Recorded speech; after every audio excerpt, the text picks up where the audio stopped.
So as you probably know if you've been keeping up with gaming news for the last 5 years or so, game streaming has become quite prevalent and companies are trying to push it more and more. Granted, we've had a few decent examples like GeForce or Stadia, rest in peace, but for the most part their streaming services have been, kind of hot garbage. PlayStation Plus recently, the PS3 server blades weren't always the best, but the PS4 and PS5 one's been pretty good lately, so we're gonna dive in. We're gonna be trying out GeForce and PlayStation Plus just to kind of get a feel for how things are nowadays in 2025 to see if it's still as bad as it's always been. This is not meant to be an overall, definitive look at game streaming. This is just a brief overview of, hey, for the base consumer, considering that PlayStation is the most popular console at the moment, and on PC, I'd say GeForce is probably one of the most popular services, what's the experience gonna be like? Alright, so here we are, and honestly, they have a really nice layout here on the PlayStation Plus PC app. I do pay for PlayStation Plus Premium, so, we'll be able to go through and stream all of this stuff.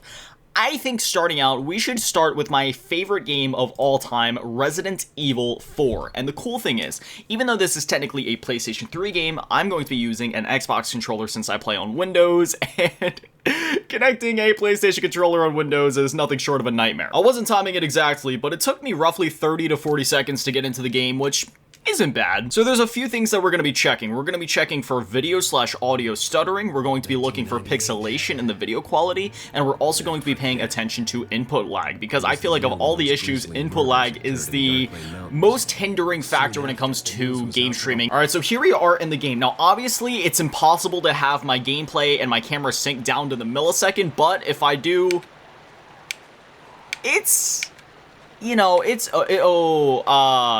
you know what, input lag wise, again, we will be trying a few games. It's a little bit rough. I'm not gonna lie to you guys. It is definitely a little bit rough, but I think I could play the game like this. Now, it is worth keeping in mind that the PlayStation 3 version of Resident Evil 4 HD does run at 30 frames per second, so there is going to be a touch more input lag on everything that you do compared to, say, playing the game at 60 frames per second, 120 frames per second, let alone 240 plus. So honestly, in the grand scheme of things, when you compare this to a normal 30 FPS game, even with game streaming, it's honestly not that bad. I could play Resident Evil 4 like this. Is there a bit more input lag than I would like? Yes. Is it unplayable? Let's get into a combat encounter to actually, verify that. Right off the rip, I will say it is also a little hard to move because your brain goes, okay, I'm gonna move left, but by the time you start pushing it left, it then starts to do the movement on screen, but by the time that your character catches up on screen and you're still holding it, you end up going in one direction more than you meant to, just because it's hard to explain unless you're playing it, but there really is a bit of a weird disconnect there. So, okay, yeah, it's definitely a little hard to aim as well. Again, though, I wouldn't say it's completely unplayable like it was 1 to 2 years ago the last time that I tried PS Plus streaming, because that was, just really rough. There was pixels all over the screen, video, audio stuttering, the whole shebang, crazy input lag, but this, it's alright. Is it the best experience? Absolutely not. But it's better than it was, but definitely has a long way to go before I could actually recommend this to someone. Let's try to feel it out for at least one more combat encounter just to see if my brain can really get accustomed to this here. In terms of video and audio quality, I will say, even though, yes, this is a game from 2005 remastered on the PS3 running in 720p, it still looks great. There isn't any obvious video pixelation. Any potential pixelation or blurriness on your guys' end would probably be from either YouTube compression or just the fact that it is a 720p image being blown up to a 1080p or, God forbid, a, 4K display if you happen to have that. So, all in all, decent experience. Unfortunately, though, this is not something that I could recommend for a first-timer, and that's what we're really looking for here. We want an experience that is so good that you could genuinely recommend it to a first-timer, to where they could just dive in and have a pleasant experience, because let's be honest, game streaming is really only going to apply to a more casual crowd, more likely, that doesn't feel like waiting for games to download. Either that, or if they're just really trying to, dive in and try something out. You know what I mean? Oh man, should I try Rainbow Six Siege? You know what? I think that would actually be a really cool test. Not only is it a PS4 game, which we have yet to try, but it is a multiplayer, rather fast-paced game. Doing a time check on that one, that was actually pretty fast. That only took me about 15 seconds on the dot, so okay, that was actually really fast. I know we're only in the menu, but the display is also noticeably sharp on this one. Usually you can tell as soon as you start a game, okay, is there gonna be some pixelation, but As of now, it's looking pretty sharp, so this is a good sign. I know we're only in the menus right now, but the input lag seems to be noticeably better here, which is good. We're gonna be playing the arcade mode because I don't want it to be a thing where like, oh, I die, I can't play the game, can't test it anymore, but in arcade, you can actually respawn, so we're gonna be playing that. We're playing some team deathmatch. I am so glad that they added this mode to the game. You know, I love normal Siege, but I also like having a mode in the game where I can just chill and, you know, actually respawn if I get capped as soon as the round starts. Alright, so now that we're in the game, honestly, the input lag is still a little... It's definitely nowhere near as good as playing natively. I will say that. But this game does run at 60 FPS, so it sort of helps to combat the issues we were having in RE4 when it comes to input lag from the streaming. But still, I don't think I could genuinely recommend this. Like, you see my aim going all over the place, and that's not just because my aim is bad. That's because the input lag makes it so that it's really hard to know, like, when I'm actually on my target. So I don't know. I honestly don't think that this is a situation where my brain could simply adjust to this. I think this would... It's not necessarily unplayable, but it would not be a pleasant experience. I couldn't genuinely recommend it to somebody, let alone a first timer of the game. Like, look at this. It's nearly impossible to aim with this input delay. So I'm going to say that it's nearly unplayable just because the input delay is enough to where it's not very pleasant. In terms of the actual video quality, I mean, you can see there's no pixelation, there's no audio stuttering, there's no video stuttering. So from that front, it's fine.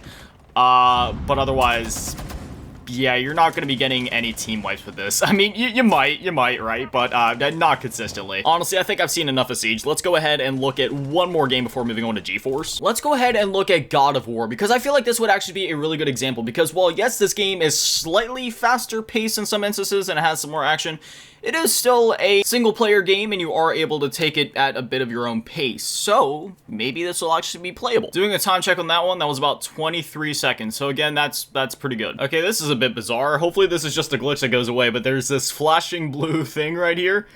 Not exactly sure what this is or what that's about. What if I, like, shrink down the game? No, okay, this is... Yeah, I'm not sure what this flashing blue thing is here. Ooh, okay, this is actually looking pretty rough. The input delay is pretty terrible on the menu. There's a lot of video pixelation. Like, you can see the game literally distorting before our eyes. There's a glitched out blue thing here. This is probably not normally here, but again, it just kind of glitched out and happens to be there. Alright, this is looking pretty terrible so far. Jeez, man, just look at Kratos as he moves. There are so many distorted pixels just going all across his body. Yeah, no, yeah, even when I clicked R1, there was an insane delay on the axe actually swinging. I mean, I feel like I've seen enough of this one.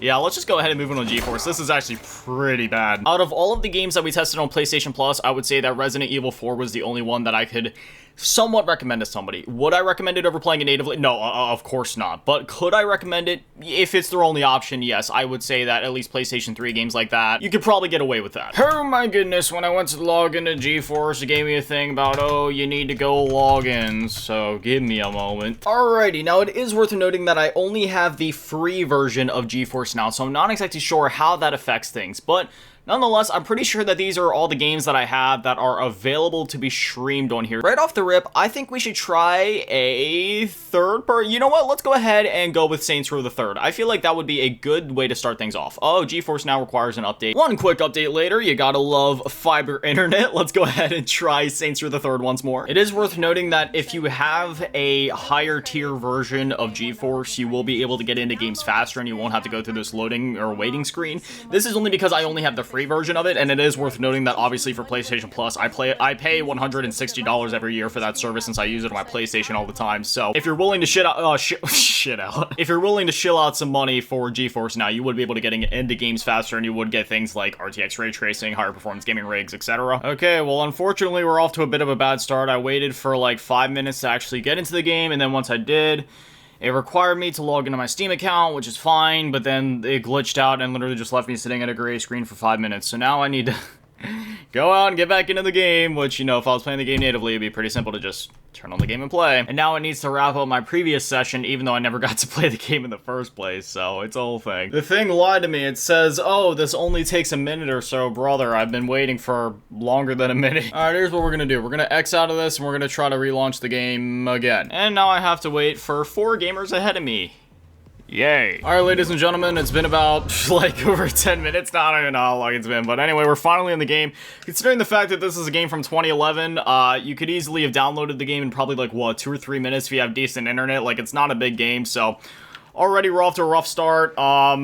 Input lag-wise on the menu, it seems fine, so let's just get into the campaign. I honestly don't even know if I want to test another game after this. I think we might just do this one game, bro. I don't feel like going through all that again. For some reason, it defaulted me to like 720p. Let's fix that. There we go. That looks a lot better. Okay, even though the wait to get into the game was absolutely miserable, I'm just gonna say it.